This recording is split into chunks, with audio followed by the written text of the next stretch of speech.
morning. Welcome to Geneva. Pleasure to meet you. Please come in. Thank you.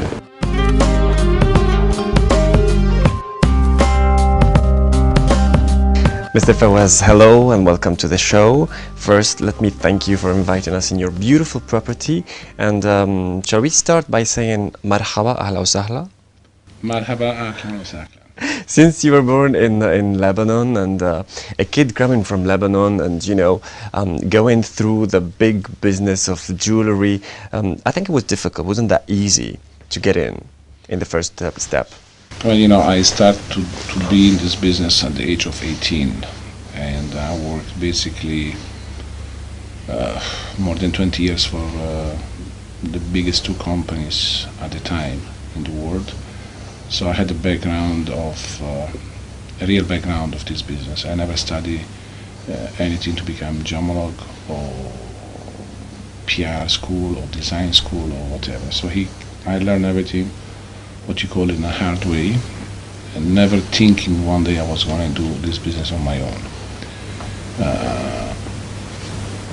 When I started with the Grisogono, my idea was just to have a little shop in Geneva and, you know, just to buy and sell things. And as always, I consider myself a very lucky person, touch wood.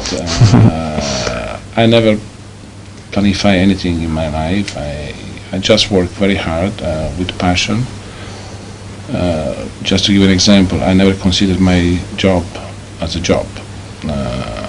It's something which I love to do. There is people that have some hobby. I don't have any hobby except I just started this business as an accident because I didn't want to study anymore, and my mother at the time, she was very upset, but she accepted the fact. So she told me, just find a job and make it by yourself. So the first job I found was a jewelry shop in Florence, and I started just like that.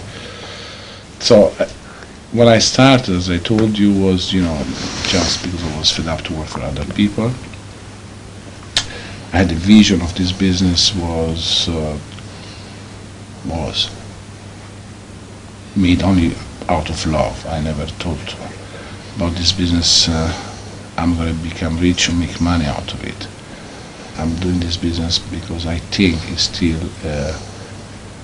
something has to do with a lot with art. The majority of companies these days, they're not jewelers in my opinion, they're just businessmen, and they have to have results at the end of the year, so no matter what, they have to sell quantity. How does it feel to move from a big brand to another? You worked with Harry Winston, with Bulgari, and now you have your own brand. I told you, my last job was with Bulgari, and I left when one of the three brothers left the company.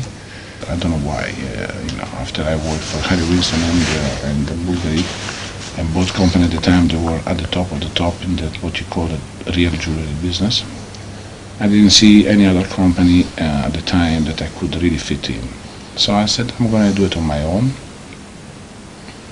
on a very small scale, not even thinking to create. I never was a creator in my life. I was just a good PR, a good salesman. And I opened this little shop with two partners, and after just 6-7 months, the two partners, they thought I became crazy.